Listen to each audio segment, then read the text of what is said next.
Epecuén, el pueblo sumergido por el diablo, el regreso a las ruinas. La camioneta avanzaba lenta por el camino de tierra, levantando una estela de polvo que se disolvía en el aire seco de la tarde. Matías, con las manos firmes en el volante, miraba el horizonte con una mezcla de nostalgia y ansiedad. A su lado, Clara observaba el paisaje desolado, donde los árboles muertos parecían fantasmas petrificados. Ambos volvían a Epecuén, un pueblo que la historia y el agua habían enterrado hace décadas, pero del que ahora algo los llamaba. Habían pasado más de 30 años desde que las aguas del lago Salado rompieron los diques y sumergieron todo el pueblo. Epecuén se convirtió en leyenda, un sitio fantasmal donde las estructuras emergían blancas, corroídas por la sal, como huesos de un cadáver expuesto. Matías había vivido allí de niño, hasta el día de la tragedia. Desde entonces, nunca volvió, ni siquiera en sus sueños. Pero las cosas habían cambiado. Una carta sin remitente llegó a su apartamento en Buenos Aires. En el sobre amarillento y húmedo, una nota con tinta roja decía: Epecuén no ha terminado contigo. Vuelve antes de la luna nueva. No supo si era una broma o una amenaza, pero desde entonces no pudo dormir tranquilo. Clara, su novia, periodista y curiosa por naturaleza, decidió acompañarlo y hacer un reportaje sobre el lugar. El sol comenzaba a esconderse cuando llegaron. El aire era denso, cargado de sal y algo más, un olor extraño, metálico, que no pertenecía al lago. Bajaron del vehículo y caminaron entre los restos de lo que alguna vez fueron casas, tiendas y plazas. El silencio era profundo, tan absoluto que el crujir de sus pasos sobre la sal se sentía como una blasfemia. Pasaron frente a lo que fue una escuela. La estructura aún resistía, pero las paredes estaban cubiertas de mensajes extraños escritos con lo que parecía sangre seca. Clara tomó fotos, mientras Matías sentía un escalofrío trepar por su espalda. Algo lo observaba, lo sabía. No podía verlo, pero lo sentía en su nuca, en el zumbido de sus oídos, en el peso del aire. Decidieron pasar la noche en una antigua hostería que milagrosamente aún tenía un techo completo. Clara encendió una lámpara portátil y armó su grabadora, lista para registrar su crónica. Matías, sin decir mucho, inspeccionaba cada rincón como si esperara encontrar algo conocido o algo que no quería ver. A medianoche, Clara se despertó sobresaltada. Juraba haber escuchado voces afuera, risas de niños. Miró por la ventana y no vio nada. Pensó que era el viento. Pero al girarse hacia Matías, lo encontró sentado, despierto, con los ojos vidriosos y los labios murmurando algo en voz baja. ¿Estás bien?, preguntó. Él no respondió. Solo repetía lo mismo una y otra vez: la escuela, los niños, el agua está viva. Clara lo sacudió hasta que pareció despertar. Matías se cubrió el rostro con las manos, temblando. Dijo que había soñado con el día de la inundación, pero era diferente. En el sueño, no había agua, sino sombras. Las sombras salían del lago y arrastraban a la gente al fondo. Escuchaba sus gritos, sus uñas rascando las paredes. No fue el agua, Clara. Nunca fue solo el agua, dijo. Al amanecer, decidieron seguir explorando. Fueron al cementerio, donde las lápidas emergían como dientes oxidados del barro. Allí encontraron una tumba abierta, como si algo hubiera salido desde dentro. No había restos, solo una muñeca mojada, sin ojos, cubierta de sal. Clara la fotografió, aunque un presentimiento le decía que no debía tocarla. Ese día, recorrieron el área del hospital. Las camas aún estaban oxidadas, algunas con sábanas pegadas al metal por la salinidad. Una silla de ruedas estaba volcada en un rincón. Matías entró solo a una sala mientras Clara documentaba. Minutos después, gritó. Cuando Clara lo alcanzó, lo encontró pálido, apuntando a la pared. Allí, en letras negras, decía: no debiste volver. Pero lo más perturbador fue lo que había junto al mensaje: un espejo cubierto de sal, donde ambos se reflejaban, pero no estaban solos. Detrás de ellos, en el reflejo, había una figura alta, encapuchada, con las manos extendidas como queriendo tocarlos. Clara se dio vuelta, no había nadie. Volvieron a mirar el espejo. La figura seguía ahí, más cerca. Salieron corriendo del hospital sin mirar atrás. Esa noche, decidieron no dormir. Encendieron una fogata en medio de la plaza principal. Clara grababa mientras Matías contaba todo lo que recordaba de su infancia allí, los rumores de brujería, los rituales secretos de algunos ancianos, la vieja historia de que el lago no era natural, sino un portal. Contaba cómo su madre decía que no jugara cerca del agua, que allí vivía el otro. Cuando Clara le preguntó quién era el otro, Matías se quedó callado. De pronto, la grabadora se apagó sola. Clara intentó reiniciarla sin éxito. La linterna comenzó a parpadear. A lo lejos, entre las ruinas, se encendió una luz tenue. Alguien parecía caminar, una silueta que no podía ser del todo humana. Caminaba sin pisadas, flotando apenas sobre el suelo. No debía estar ahí. Clara y Matías corrieron hacia la camioneta. Pero cuando llegaron, las puertas estaban abiertas y las llaves ya no estaban. No había huellas en el suelo. Solo marcas como si algo se hubiera arrastrado en círculos. Esa noche no dormirían y supieron que estaban atrapados. Intentaron caminar hasta la carretera, pero la niebla cayó de pronto, espesa como una cortina de ceniza. No veían más allá de 1 metro. Clara tropezó con algo en el suelo. Era un zapato viejo, con un pie adentro, aún con carne y piel, aunque reseco y cubierto de sal. Vomitó del susto. Matías la sostuvo, pero él también estaba temblando. Escucharon una risa. Una risa de niño, burlona, repetida como eco en todos los ángulos. No había nadie, pero la risa seguía. Luego se oyó un grito desgarrador, como el de una mujer ahogándose. No sabían a dónde correr. La niebla los rodeaba y el pueblo parecía moverse como un laberinto. Cada esquina los llevaba de nuevo al centro. Clara notó algo terrible. En cada casa que pasaban, una sombra los miraba desde dentro. No se movían. Solo observaban. Y cuando pasaban frente a la iglesia, la cruz estaba invertida. De sus paredes salía un líquido negro, espeso, que olía a azufre. Lograron regresar a la hostería al amanecer. Se encerraron con lo poco que encontraron. En el suelo, junto a la cama, había una nota nueva: ya están dentro. No hay salida. Clara lloró. Matías golpeó la pared. Desde la ventana, vieron que la niebla no se disipaba. Algo los acechaba. Algo que no era humano, que no era de este mundo. Y sabían que la luna nueva estaba por llegar. Susurros del lago. Clara y Matías permanecieron cautivos en la hostería con la amenaza grabada en la nota: ya están dentro. No hay salida. Las cortinas rasgadas apenas dejaban entrever la bruma densa que rodeaba el edificio, como si el pueblo se cerrara sobre ellos lentamente. Ambos sabían que no podían seguir ocultándose. Debían entender qué fuerza los retenía y cuándo se iniciaría la luna nueva que los vinculaba a aquella maldición. Al caer la tarde, Clara se armó de valor para salir a buscar pistas y encender una pequeña vela en la plaza principal. Caminó entre sombras alargadas que parecían moverse con voluntad propia, sin pisadas, solo deslizándose sobre la sal acumulada. En el centro, se detuvo frente a la vieja fuente reseca y juraría haber escuchado risas suaves como un murmullo desde su interior. Miró a su alrededor, buscando a Matías, pero el campanario firme marcaba las 6 con silencio absoluto. Matías salió tras ella con la grabadora rota. La luz del atardecer se despedía y una neblina venenosa lo abrazó al salir.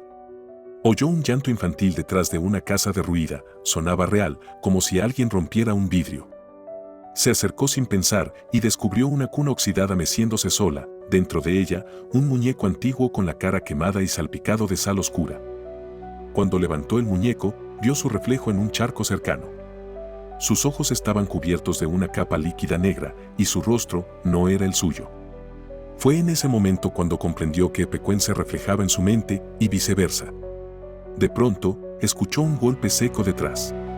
Se giró y encontró una cruz pequeña clavada en la pared, hecha con huesos, idéntica a la gran cruz de la plaza. Corrió de regreso a la hostería con el muñeco en la mano. Al llegar, cerró la puerta, pero luego escuchó una voz que lo llamaba por su nombre desde el pasillo interior. Temblando, giró y vio una sombra ovalada materializarse. Era la figura del niño, encapuchado. Le susurró: ¿sabes quién soy, Matías? ¿Querés ayudar al otro lado?, con una cadencia hipnótica que hizo que su mente se nublara. Clara apagó la vela en la plaza y sintió un frío helado atravesarla. Todo el edificio pareció estremecerse. Cubrió con una sábana las ventanas, pero el viento aún se filtraba como dedos fríos. Tenía que tomar una decisión: seguir documentando o escapar, pero no podían salir sin respuestas. Al anochecer, decidieron unir fuerzas frente a la plaza. Clara colocó el muñeco sobre la fuente y encendió una mediana lámpara de aceite, a pesar del viento. Las llamas proyectaron sombras vacilantes sobre las ruinas y un susurro comenzó a cantar desde el fondo del lago seco. Era una melodía infantil, desafinada, pero persistente. Se repitió 3 veces, como un eco atrapado en una grieta del tiempo. Del centro de la plaza brotó agua negra, lentamente, burbujeante y brillante como petróleo. Clara y Matías retrocedieron, horrorizados, mientras la fuente se llenaba casi instantáneamente. El agua se llevó el muñeco y formó remolinos que creaban rostros humanos con bocas que goteaban sal oscura. El canto infantil continuó, ahora más fuerte, y las figuras comenzaron a hablar al unísono: «Queremos volver. Vení con nosotros». Ambos salieron corriendo. La hostería parecía moverse, los pasillos se alargaban, los muros se desdoblaban en laberintos imposibles. Las puertas desaparecían y cuando Clara abrió una para escapar, se encontró en otro cuarto. Todo estaba mojado, como si hubiera pasado una inundación ligera dentro de ese espacio. Los espejos del pasillo reflejaban su pánico, pero en el reflejo había otra persona, una figura andrajosa con 2 cuencas vacías por ojos, que la observaba desde atrás. Llegó al final del corredor y se encontró con Matías frente a una pared en la que habían aparecido palabras escritas en charcos de agua negra, formando letras goteantes: «Fuiste invitado. No podés irte solo». Sintieron un tirón en el pecho, como una fuerza invisible que los atrajo hacia la pared. De pronto, fueron absorbidos por ella. Despertaron adentro del lago. Pero no había agua en el edificio. Estaban de pie en medio de una superficie líquida que los cubría hasta los tobillos. Estaba oscuro, pero podían ver figuras acercándose por el agua desde todos lados. No sintieron miedo. O quizás sí, pero estaba bloqueado por la desesperación y la fascinación. Cada figura que emergía los rodeó lentamente, sin tocar, vocalizando un lamento que los penetró hasta los huesos. Uno de los espectros, una mujer con vestido desgarrado, abrió la boca y una voz surgió sin sonido físico: «Vos hiciste crecer el agua. Trajiste la luna nueva. Ahora seremos libres».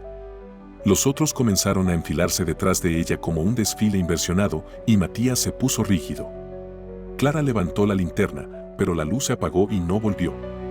Solo el resplandor atemporal que salía del agua iluminaba el escenario. De pronto, escucharon aplausos. No humanos. Aplausos secos, como palmas sobre madera vieja. Sonaban detrás de ellos, en todas las direcciones. Giraron y vieron filas de espectros palmeando en silencio. Estaban celebrando su llegada. Comprendieron que eran protagonistas de una ceremonia, no espectadores, y que la luna nueva era la señal para iniciar un ritual que transformaría a los vivos en sombras. Unos dedos helados rozaron sus cuellos. Allí escucharon nuevamente la voz del niño hablando con matiz burlón: «¿Querés tomar nuestro lugar? ¿Querés mostrar al mundo lo que encontramos?». Matías cayó de rodillas, Clara lo sostuvo. Una corriente violenta los obligó a caminar hacia el centro del lago, donde la cruz de huesos emergía sobre un pedestal de agua negra. La mujer espectral se acercó, tomó las manos de ambos y las puso sobre la base del pedestal. El agua empezó a burbujear y subió por sus brazos, fría pero viva. Sentían cada poro de su piel vibrar con vida y con muerte a la vez. Una luz intensa inundó la escena y ellos cerraron los ojos. Cuando los abrieron, estaban tendidos en la tierra seca, justo fuera de la hostería. La niebla se disipaba con el amanecer. Todo parecía más real, más normal, pero sus cuerpos no respondían bien. Tenían marcas negras brillantes en la piel, como tatuajes que se expandían lentamente. Algo les había quedado dentro, conectado al agua y a los muertos. La camioneta estaba allí, intacta, las llaves en el encendedor. Subieron y arrancaron con un rugido. No hablaron en el camino. El pueblo retrocedía por el parabrisas, pero sabían que Pecuén ya no era solo un recuerdo. Era un espejo roto donde los vivos llevaban dentro un lago de sombras. Cuando llegaron a Carué, el teléfono de Clara vibró. Era un mensaje sin remitente: «La luna nueva fue esta noche. Pronto nacerá algo más». Miraron sus manos. Las líneas sobre sus palmas formaban símbolos que no comprendían, todavía. Y comprendieron que no existía escape, Pecuén había hecho su pacto con ellos y ahora eran parte de su historia. La última marea. El aire estaba pesado, casi líquido, cuando Matías y Clara regresaron a Epecuén bajo el manto oscuro de la luna nueva. La neblina los envolvía con dedos invisibles y el silencio era tan profundo que sus propios latidos retumbaban en sus oídos. Aquellas marcas negras que se habían expandido por sus brazos parecían arder, pulsando con un ritmo desconocido, como si algo despertara en sus venas, ansioso por salir. Sabían que el momento decisivo había llegado, la última marea, la última oportunidad para romper el pacto con la entidad que habitaba bajo el lago. La caminata hacia el centro del pueblo fue una pesadilla en sí misma. Las ruinas parecían mutar a cada paso, las paredes se estiraban y las sombras se retorcían para formar figuras amenazantes. A cada esquina, escuchaban susurros susurrantes en un idioma que ni siquiera lograban comprender, pero que helaba la sangre. Clara apretó la mano de Matías con fuerza y él respondió con un firme apretón, como si se prometieran no separarse ante la oscuridad creciente. Al llegar a la plaza principal, la cruz de huesos se alzaba imponente sobre un pedestal de agua negra que parecía absorber la luz de la lámpara de aceite de Clara. Los contornos de la cruz goteaban una sustancia oscura y viscosa que caía lentamente como lágrimas de un monstruo invisible. A su alrededor, el suelo estaba cubierto por una fina capa de agua que reflejaba un cielo invertido, oscuro y tormentoso, como si el mundo hubiera sido volteado. Matías respiró profundo y sacó de su mochila el amuleto de plata que don Ernesto le había dado, un símbolo antiguo que supuestamente tenía el poder de repeler la maldad. El frío del metal contrastaba con el calor abrasador que sentía en la piel. Clara encendió la lámpara y apuntó la luz hacia la cruz mientras recitaba una oración que había aprendido en secreto de un viejo libro que encontró en la biblioteca del pueblo. De repente, la superficie del agua comenzó a agitarse. Sin aviso, la figura oscura emergió de la profundidad con un estruendo sordo que hizo vibrar el suelo. Su cuerpo estaba cubierto de una capa líquida que se movía con voluntad propia, formando remolinos y salpicaduras a su paso. Los ojos, pozos negros infinitos, irradiaban una oscuridad que parecía absorber toda esperanza y luz a su alrededor. «Has venido por tercera vez, Matías», resonó su voz gutural, como el eco de 1000 tormentas que se mezclaban en un solo rugido. «Traes la sangre de los que se hundieron y el miedo que mantiene este lugar vivo. Pero aún puedes rendirte. Puedes volver al mundo de los vivos y olvidar lo que viste». Matías sostuvo el amuleto con fuerza, sintiendo la energía fluir por sus dedos. «No te tenemos miedo. No permitiremos que sigas atando a nadie más a esta pesadilla». El ser oscuro emitió una risa que parecía partir la tierra. «Fútiles humanos. Todo el pueblo me pertenece y yo soy su amo. Aquí soy Dios y demonio». Clara y Matías dieron un paso al frente, enfrentando la oscuridad con la débil luz de la lámpara y la fuerza del amuleto. Las aguas comenzaron a elevarse, formando remolinos que amenazaban con engullirlos. La entidad lanzó una ola negra, un torrente viscoso que se abalanzó contra ellos con violencia. Los dos lograron esquivar por poco, pero la presión del agua era inmensa, como si quisiera hundirlos para siempre. Clara gritó que debían unir sus fuerzas. Matías levantó el amuleto mientras Clara repetía la oración con voz firme y clara, cada palabra cargada de determinación y fe. La luz blanca comenzó a brillar intensamente desde el amuleto, cortando la oscuridad como un rayo. La entidad se retorció, rugiendo de ira y dolor. La superficie del agua se agrietó y el remolino empezó a deshacerse. Pero antes de desaparecer por completo, lanzó un último ataque, un aliento frío y corrosivo que les quemó la piel y los hizo caer de rodillas. Matías sintió que el amuleto perdía brillo y cayó al suelo. La oscuridad volvió a envolverlos y la figura comenzó a transformarse en miles de gotas de agua que giraban en el aire como un torbellino. Clara, desesperada, tomó la mano de Matías y juntos resistieron la fuerza invisible que los separaba. Entonces, en un acto de pura voluntad, Matías recogió el amuleto y lo hundió en el pedestal de la cruz de huesos. El metal emitió un resplandor cegador que iluminó toda la plaza. La cruz comenzó a deshacerse, fragmentándose en pedazos que se hundieron en el agua negra como hojas secas en un estanque. La entidad gritó, un sonido desgarrador que se convirtió en un susurro distante mientras la oscuridad se disolvía en la luz. Las aguas se retiraron lentamente, dejando al descubierto el suelo seco y las ruinas bañadas por la luz de la luna menguante. Clara y Matías, exhaustos, se apoyaron el uno en el otro mientras el sol comenzaba a asomar en el horizonte. El aire se sentía más ligero, como si el peso del mal hubiera sido levantado de sus hombros.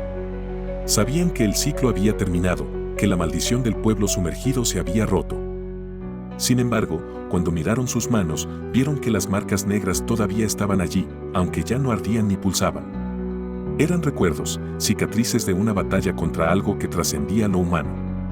Y mientras se alejaban, una última sombra los observaba desde la distancia, una figura pequeña y encapuchada que desapareció en la niebla con una sonrisa siniestra.